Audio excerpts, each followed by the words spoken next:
So when's this retreat next? Not this coming weekend, but then one after.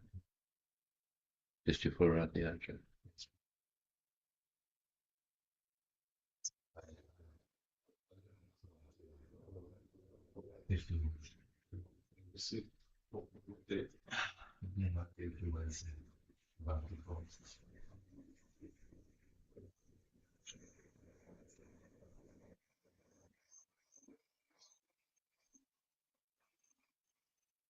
Jaya Radha Madhava Kunjabi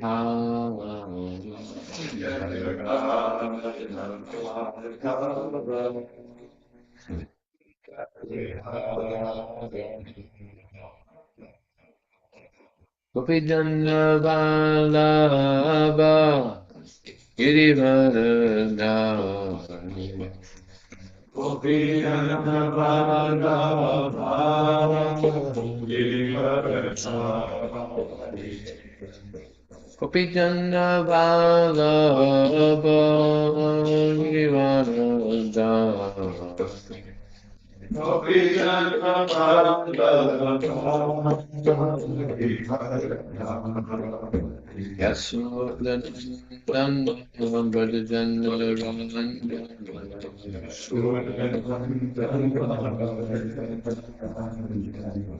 Yasodhanandana Bhajana Ranjana Yasodhanandana Bhajana Ranjana Yamunatira Vanachari Yamunatira Vanachari Yamunatira Vanachari Yamunatira Vanachari Jaya Radha Madhava Rami Hari Jaya Radha Madhava Rami Hari Jaya Radha Madhava Rami Hari Jaya Radha Madhava Kunjabihari Gopijana Vallabha Girivaradhari Gopijana Vallabha Girivaradhari Gopijana Vallabha Girivaradhari Gopijana Vallabha Girivaradhari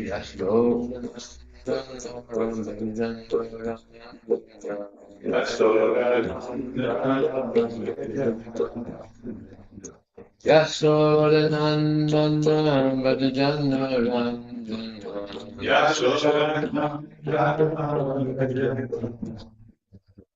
Yamunatira Vanachari Yamunatira Vanachari Yamunatira Vanachari Yamunatira Vanachari Yamunatira Vanachari Yamunatira Vanachari Om Namo Bhagavate Vasudevaya Om Namo Bhagavate Vasudevaya Om Namo Bhagavate Vasudevaya Om Namo Bhagavate Vasudevaya Om Namo Bhagavate Vasudevaya Om Namo Bhagavate Vasudevaya. So this morning we're reading from the Srimad Bhagavatam, Canto 2, Chapter 3, text number 11. Correct? Yes. Etavan eva Yajatam Tamaniva Jajatam Iya Nishve Vasudaya Ihadishvara Shodaya Bhagavad Yatalo Bhavo Bhagavatyachalo Bhavo Yad Bhagavata Sangata Yadbhagavata Samrita Itavan Deva Yajatam Idaniva Yadachatam Iya Nishve Vasudaya Ihadishvara Shodaya Bhagavad Yatalo Bhavo Bhagavatyachalo Bhavo Yad Bhagavata Sangata Yadbhagavata Samrita Itavan Deva Yajatam Idaniva Yadachatam Iya Nishve Vasudaya Ihadishvara Shodaya Bhagavad Yatalo Bhavo Bhagavatyachalo Bhavo Yad Bhagavata Sangata Yadbhagavata Samrita एतावन् एव यजताम् Etavaniva Yadatam श्रेयसोदयः Yashvashodaya भगवत्यक्षरो भावो Bhagavatyachalo Bhavo भागवतसङ्गतः Yadbhagavata Sangata Etavaniv yajataam Etavaniva Yadatam Ihanishveyasodayah Yadishvashodaya Bhagavatyachalo bhavo Bhagavad-yachalo bhavo Bhagavati sangatah Yadbhagavata Sangata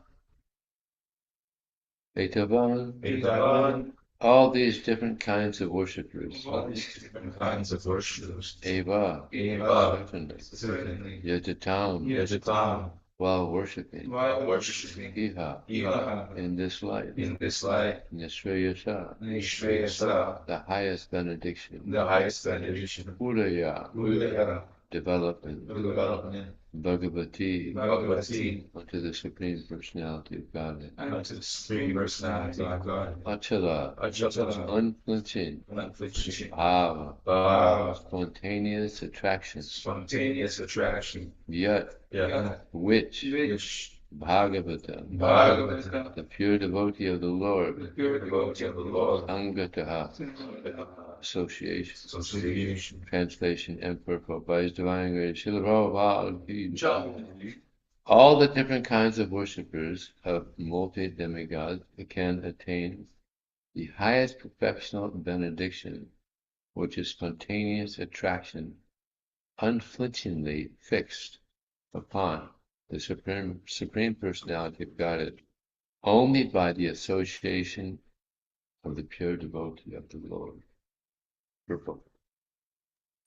All living entities in different statuses of life within this material creation, beginning from the first demigod, Brahma, down to the small ant, are conditioned under the law of material nature or the external energy of the Supreme Lord.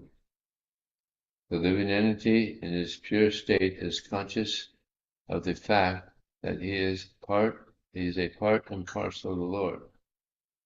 But when he is thrown into the material world on account of his desire to lord it over material nature, he becomes conditioned by the three modes of material nature and thus struggles for existence for the highest benefit. This struggle for existence is something like following the will-o'-the-wisp under the spell of material enjoyment.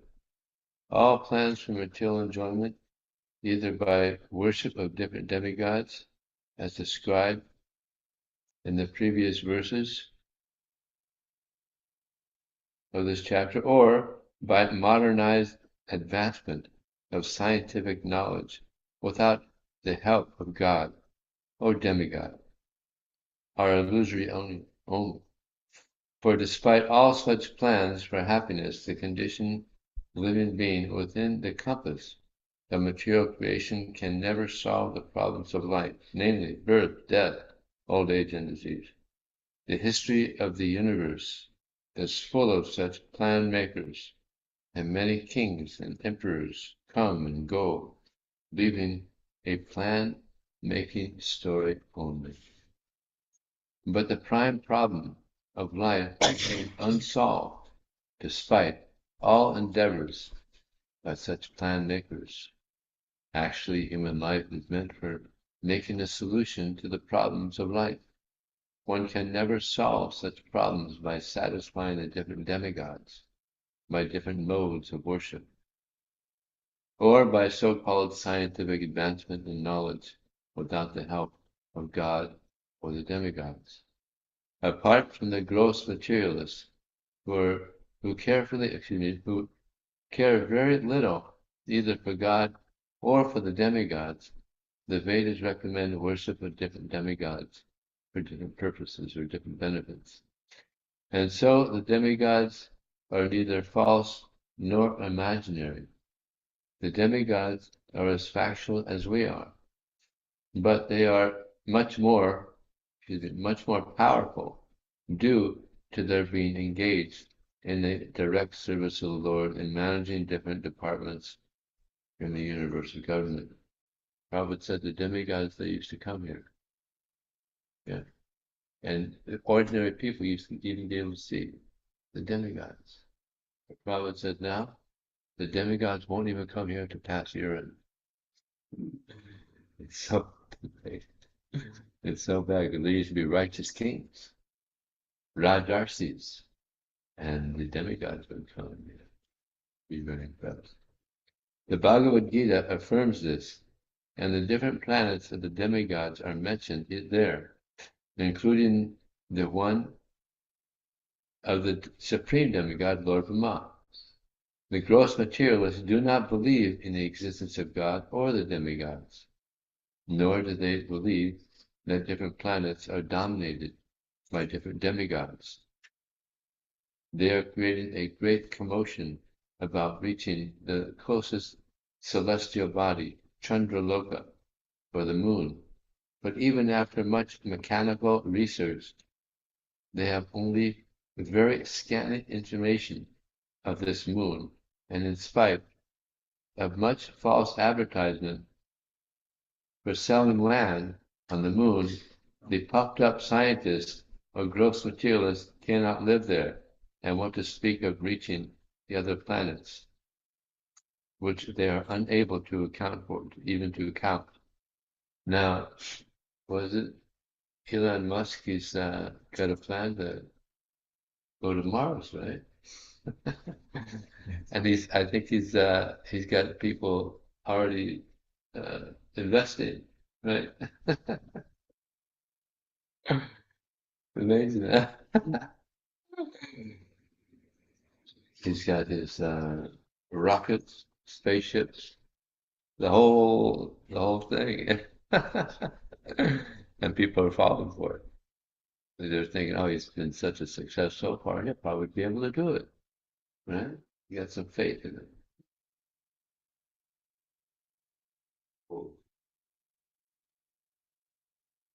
Doesn't it probably say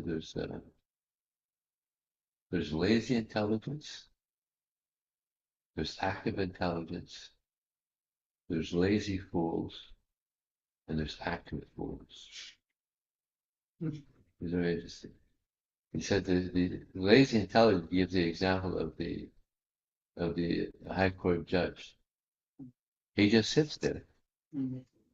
He just sits there and makes all kinds of decisions, makes a lot of money. Mm-hmm.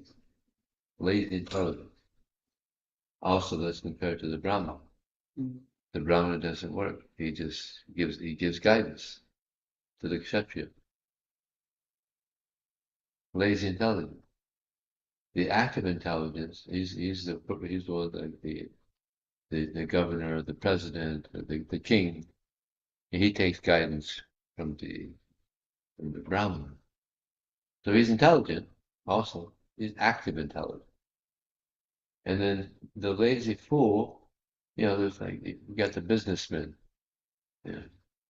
They're just about making a lot of money, but they don't work very hard. They have others who work for them, and those are the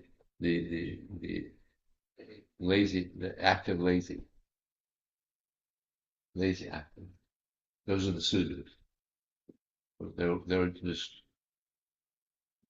No, lazy fools. Lazy fools. No. Active fools. Sorry, active fools. There's a lazy fool and there's the active fool. And Prabhupada said that the active fools are compared to the monkeys because they're very active. And as soon as the monkey comes around, like everybody's like,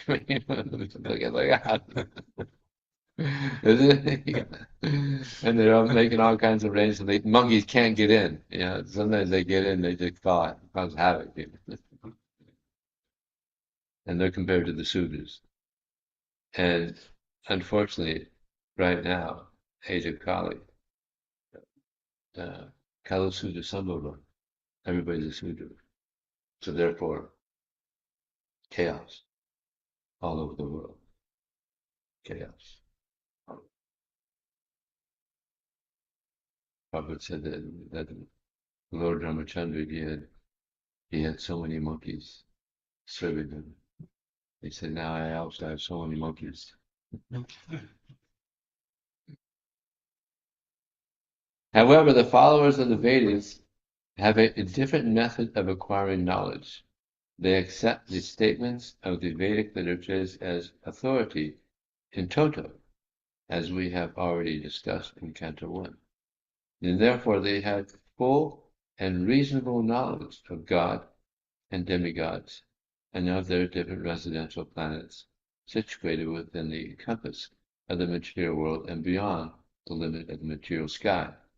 The most authentic Vedic literature accepted by the great Indian acharyas like Shankar, Ramanuja, Madhva, Vishnuswami, Nimbarka, and Chaitanya, and studied by all important personalities of the world, is the Bhagavad Gita, in which the worship of the demigods and their respective residential planets are mentioned. Bhagavad Gita 9:24-5 confirms this, or affirms this. Yanti deva vrata devan vitrun yanti jirvrata. Bhutani yanti bhuteja yanti mat yajano. The worshippers of the demigods reach the respective planets of the demigods, and the worshippers of forefathers reach the planets of the forefathers. The gross materialists remain in the different material planets, but the devotees of the Lord reach the kingdom of God. We also have information from the Bhagavad Gita that all the planets within the material world, including Brahmaloka, are but temporarily situated, and after a fixed period, they are all annihilated. Therefore, the demigods and their followers are all annihilated at the period of devastation. But one who reaches the kingdom of God gets a permanent share in the eternal life. You don't lose it. That is the verdict of Vedic literature. The worshippers of the demigods have one facility more than the unbelievers do to their being convinced of the Vedic version, by which they can get information of the benefit of worshiping the Supreme Lord in the association of the devotees of the Lord. The gross materialist, however, without any faith in the Vedic version, remains eternally in darkness, driven by a false conviction on the basis of the imperfect experimental knowledge, or so-called material science, which can never reach into the realm of transcendental knowledge. In the Uddhava Gita, Krishna says to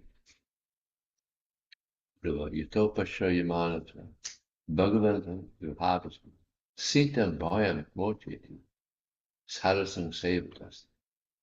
And he gives the example of someone in a forest, and it's late, so it's dark, it's cold, there's fear because there's wild animals.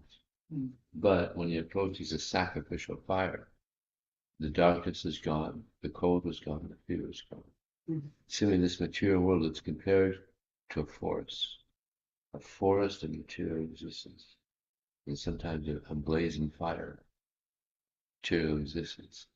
But if one comes in contact with a devotee of the Lord, then the darkness is removed, the fear is removed, the coldness is removed, and one goes on a glorious journey back to God.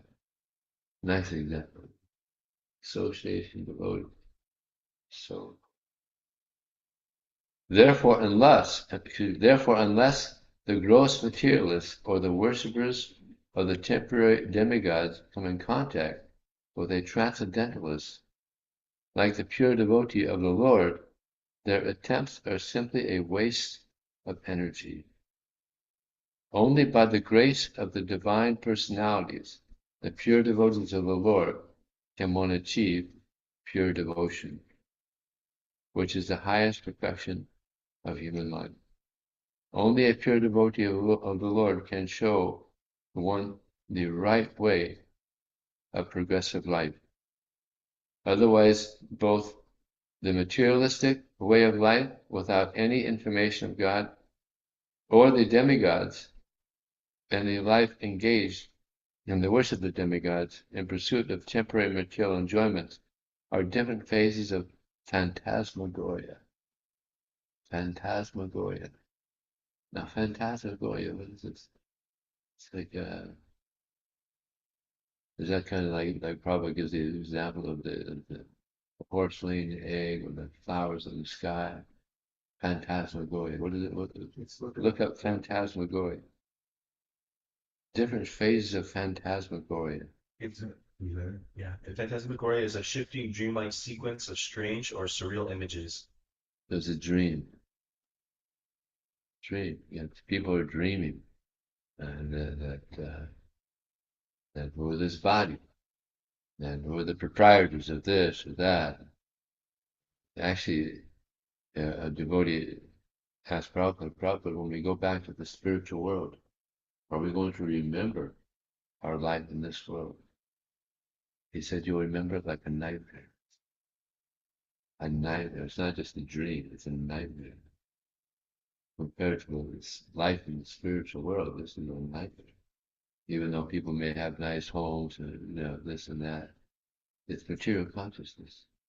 It's just a material consciousness. So spiritual consciousness this is real life. Devotional service. This is real life. They are nicely explained in the Bhagavad Gita also, but the Bhagavad Gita can be understood in the association of pure devotees only, and not by the interpretations of politicians or dry philosophical speculators. It's like so many Bhagavad Gitas came to the West before Prabhupada, right? How many became devotees? 0. Not one. Not one became devotees. Because the person that were translating and commenting, sometimes there's no comment. There's no commentary. But Prabhupada came and gave us the Bhaktivedanta Purpose, the long translation. So I was just thinking yesterday that the Prabhupada's purpose was so nice, and Prabhupada said that they're being dictated. So the purports are Prabhupada and its combination, Krishna and Prabhupada. Now the translation, that's Krishna. For the purpose, that's Krishna and Prabhupada. It's very special. So inspiring to read Prabhupada's, he said his devotional ecstasies. So sometimes people say, "Oh, I didn't join early enough to get the association of Prabhupada." But the best association of Prabhupada is with his devotional ecstasies. The best association. So we have that good fortune. And not only do we have it, but we want to share it with others. As Bhaktisiddhanta Saraswati Thakur he said that the only lack in society is Krishna consciousness. So therefore, in so many ways, we are trying to help people think of Krishna. It's interesting that in the beginning of the movement, the devotees were just going on Harinam because you didn't have books. First we had BTGs, so they were distributing some BTGs. They were going out 10, 12 hours a day, Harinam. And I mean, some people, of course, some people appreciated it, and some people didn't. That was kind of unusual. But that was our outreach. I remember hearing how in Gainesville, in the I guess it was in the 80s, there was one person who was running for president. His name was Reagan. And whenever there's a presidential election coming up, there's people that are vying for them, and voting for them, and signs, put signs up. And this time I'm telling you is in Gainesville, Florida, and there was a person who was voting for Reagan, and he drove by and he saw the Harinam in Gainesville. We used to have a nice, still do, about 25 devotees there on the corner, one corner near the university. So this person who was voting for Reagan, he drove by the devotees and he was so impressed. Wow, these guys are fired up. So he pulled over his car and he had the sign, vote for Reagan. And he jumped right in the middle. He's jumping up there and vote for Reagan. People are driving by. Look at that. The Hare Krishnas are voting for Reagan. It's not such a thing. So then one reporter came by, one of the newspaper reporters, he came by and said, "Oh, look at that. The Hare Krishnas are voting for Reagan." And he took a picture. Front page next day, front page. It won the picture of the year in Florida. So then 3 days later, Reagan became president, right? Krishna's mercy, right? So then somehow someone found that picture and put it on his presidential desk. Yeah. And he saw that. And he was like, wow, look at that. That's pretty good. So he saw the picture of the person that's holding, he saw that also. He told his secret service people, go down to Gainesville and find this person. He was so impressed by it.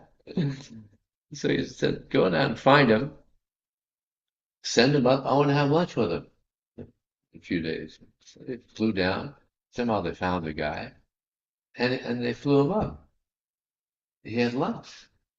The president of the United States. I mean, have lunch with the president. It's not an easy thing. Of course, now not many people want to have lunch with the president. It's not very popular. But see, now to have lunch with the president, I mean, you gotta know somebody, right? Or you gotta know him, right? So, but we're glorifying Krishna. To think they're out voting for Reagan. So we're also out and we're promoting Krishna. We're letting people know about Krishna. He's God. All these other people, they're not God. Like Prabhupada said that in so many countries they're making export. In India we export gods every couple months, another god. So so we're promoting Krishna is God. These other guys are bogus. Krishna is God. So and Krishna sees that. He sees, and that means that Krishna's pleased with it. So we can go back to the spiritual world, and we can have lunch with Krishna. Much better than having lunch with the president. Those things are probably untouchable. Untouchable most of them. So we can go back to Krishna. That's what this is all about. Everything that we're doing is meant to purify us so that we can qualify to go back to spiritual work. And it's a nice journey. Not an easy journey, but it's a nice journey. You know, along as we're going down this journey back to Krishna. Now, although we're not pure devotees yet, we get nice association, nice classes, nice class last night, fun, and we get nice prasadam. So everything is nice. We get a nice service, book distribution, such a nice service, purifies. So it's Prabhupada has given us such a nice process. I remember in Miami one time a devotee said he was having some difficulties. So he pulled me aside. I need some help. I said, well, all you have to do is follow. Follow what Prabhupada has set up, and you're set. You're good. Chant your rounds, and go to the morning program, do some seva, and Krishna will protect you. You know? So Prabhupada's given such a nice program. We just have to follow. And we're gonna, Maya's very expert. She'll try to allure us, and she has. She's expert. So we have to not only uh, follow what Prabhupada has set up, we got to pray. Pray. There's one instance where in Prabhupada he told one of his servants that Maya cannot touch me.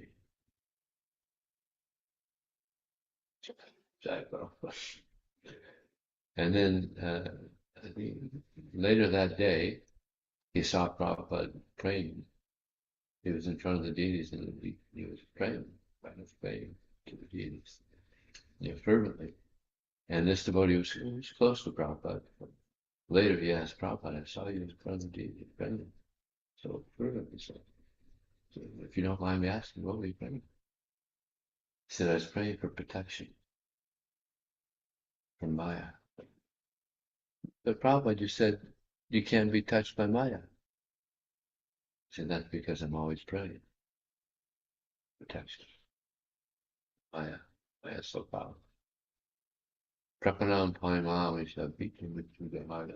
Prabhupada, or actually Krishna says in the Uddhava Gita also, Uddhava Gita Srimad, he says to Uddhava, this is how you should pray to the deity. So here the deity, Krishna is the deity, he's telling how to pray to the deity.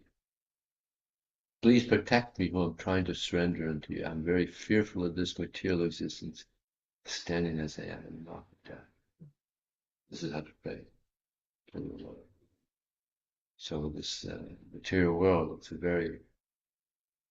it's a dangerous place. There's lots of ways that we can be allured by Maya. So to pray to Krishna, pray to Prabhupada for protection. And Krishna is very kind. So actually Prabhupada said, Krishna is more anxious to see us go back to him than we are to go back to him.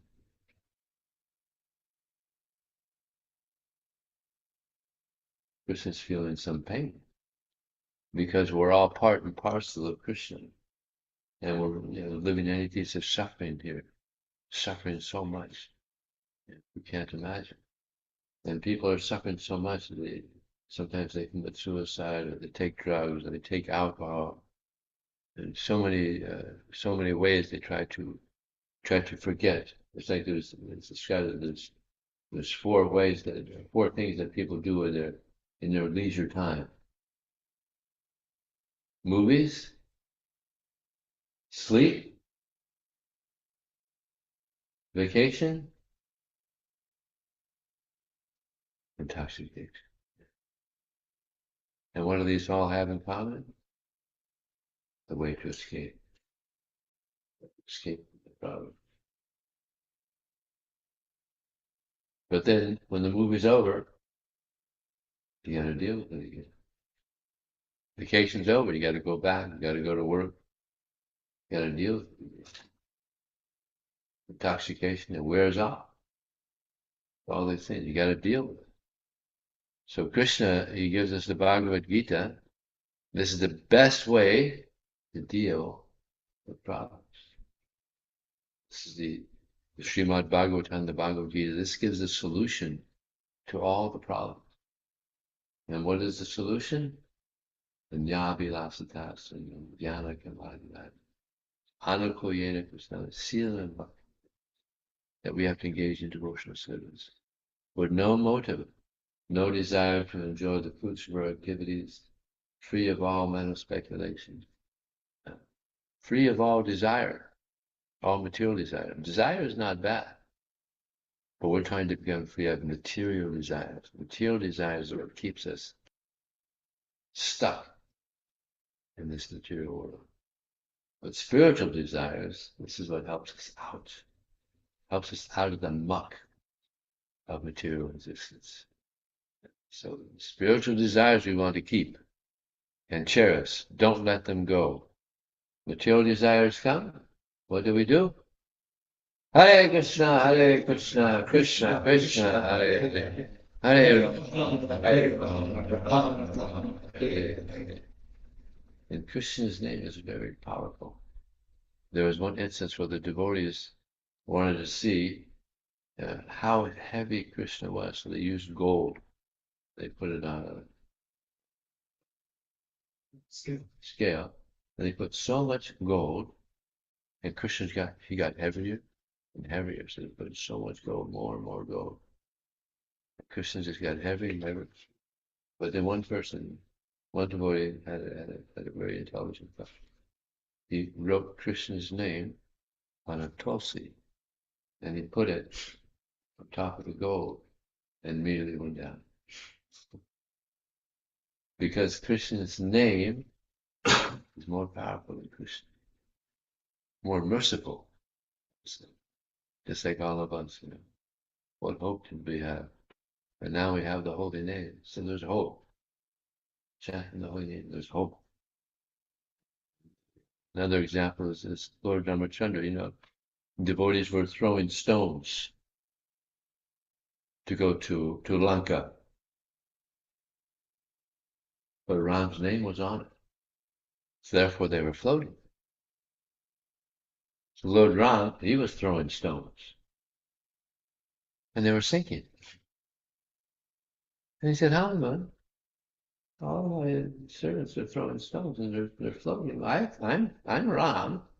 I'm throwing stones and they're sinking. Why?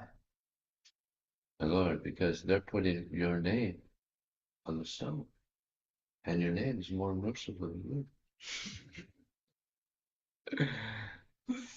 So the name, very powerful. Name of Krishna is very powerful.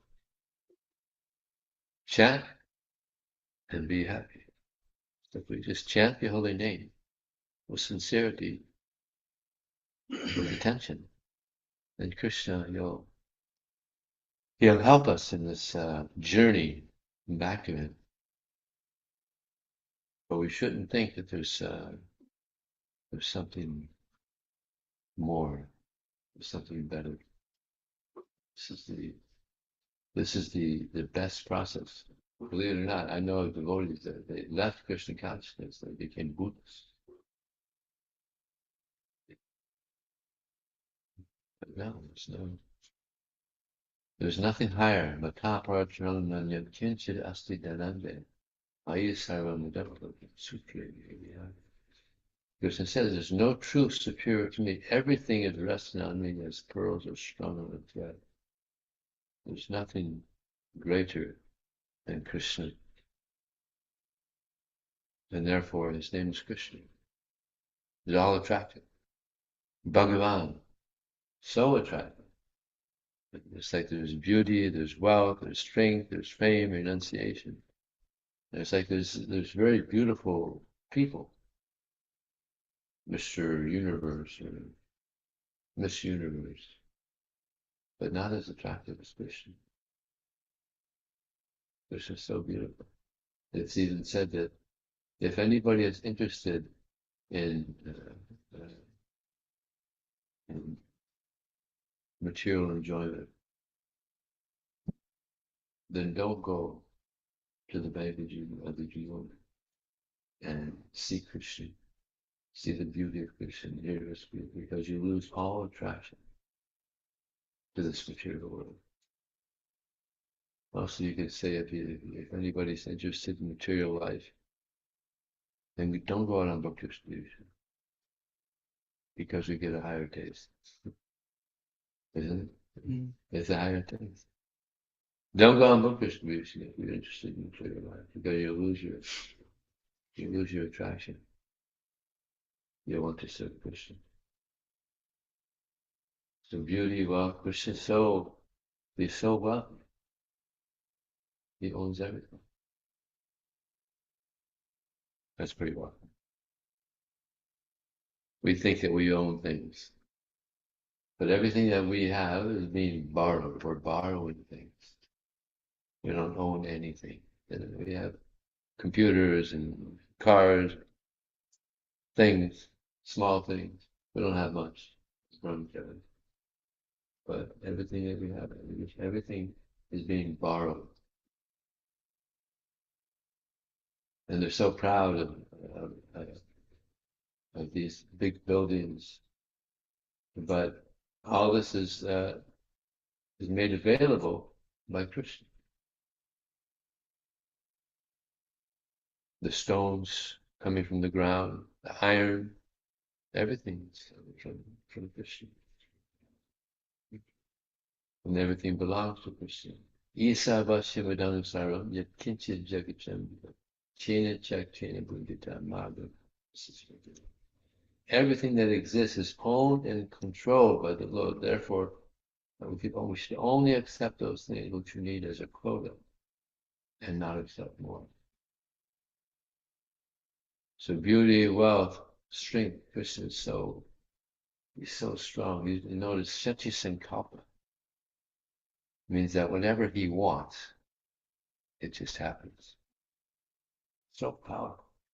It's like we're trying to get a temple here in Silicon Valley. And it seems like impossible because there's so little property and it's so difficult. But if Krishna wanted, it could happen immediately.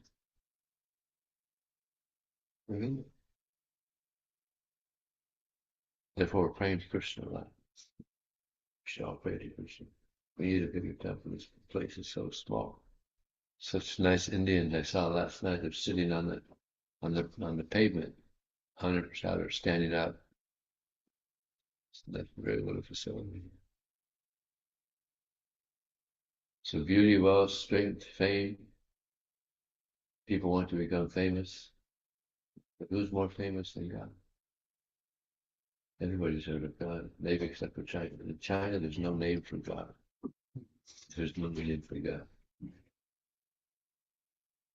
Bad karma, huh? Take birth in China. But there's devotees there. There's devotees there by the mercy of God. And Prabhupada, he told Tamal Krishna. Actually, there was Tamal Krishna Maharaj. He was a little controversial in the 70s. So actually, at one point, they wanted to send all the women to Australia, and it was proposed. It was a GBC proposal, and it passed. And Prabhupada, whenever the GBC meetings were there, Prabhupada would hear them, and he could scratch that one. So he was very controversial, and so he was in charge of the Radha Damodar. So Prabhupada said, I'm taking my service away from you. So what do you want to do then? You want me to go to China? I mean, go to China was like going to the moon, because it was like total communism, much more strict then than it is now. So the next morning, he's at Mangalarti, and devotee taps Tamal Krishna Maharaj on the shoulder behind him. And he knew it. He said, I'm not going. He knew Prabhupada was calling him to go to China. No one had said anything. I'm not going. So we went up to see Prabhupada, and Prabhupada said, I want you to go to China. Prabhupada, I can't go to China. I go, it's a communist country. I want you to go to China. And he wouldn't do it. He wouldn't do it. And then there were some other devotees and said, Prabhupada, I'll go to China. No, I want him to go to China. And Prabhupada was he was refusing to go. And his lips were quivering. He was so upset because he wouldn't surrender. And finally, told him, said, all right, I'll go. So we went. And he had great success. There's so many devotees in China. So many devotees go to China preaching still. So this is Prabhupada's mercy. It was said, Pritiviti Achayatam Nagarandigam Sarvatapachara, that the name of Krishna Chaitanya Mahaprabhu will be spread to every town and village throughout the world. There's still a lot of service. There's a lot of service that we have to do. There was one instance where one of Prabhupada's disciples, godbrothers, this is back in the 30s, who read this verse in the Chaitanya Charitamrita. He thought, how is this possible? That the name of Krishna Chaitanya Mahaprabhu is spread to every town and village of the world. He had big doubt. How was it possible? Srila Prabhupada used to have home programs. Just like that, we have home programs, around the city. So Prabhupada would invite devotees to his home in Calcutta. And this person who had this doubt, he was there also, and he asked the devotees, this statement is there in the Chaitanya Charitamrita. How? Every town and village, Krishna Chaitanya Mahaprabhu is there. How? So he's asking devotees, and then he got to Prabhupada, Abhaya. He said, yes, we have to have faith. You have to have faith, and it's going to happen. You appreciate his confidence. Now, fast forward about 1971, the Western devotees had come to India, and this person who had this doubt, he saw a Western devotee, Tila devotee. He was surprised. He said, "Excuse me." He said, "Excuse me, where are you from?" He said, "I'm from America." "Oh, you're from America." And how did this happen? How did you get like this? He said, "Oh, this is the mercy of my guru." "Oh, and who is your guru?" Yeah, in the books he showed the picture of Prabhupada. Abhaya, Abhaya Babu, you did it. So Prabhupada did it. He's still doing it. Still happened by his mercy. So we just have to continue trying to please him. He said, if you want to please me, should read books. Now, sometimes people say, well, now people are reading these e-books. Sometimes we meet people like that. But Prabhupada said, my books are distributed on the sincerity of my disciples. Even people that only read e-books, if we're sincere, they'll take a paperback book. It's all about sincerity.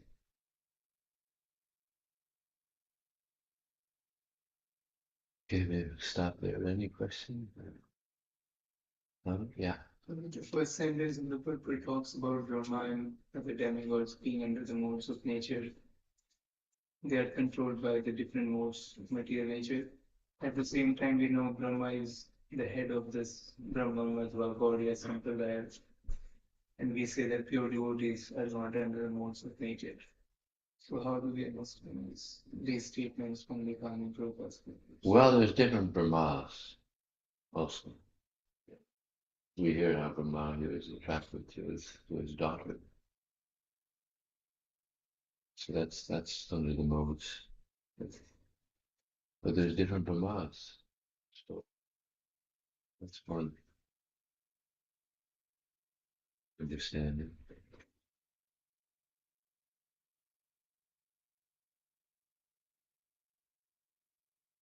But yeah, he wrote the Brahma Samhita. Beautiful. So yeah. Anybody else? Donovan, William. That's another thing. I've heard that actually. Anything else? Okay, thank you very much. Srila Prabhupada. See?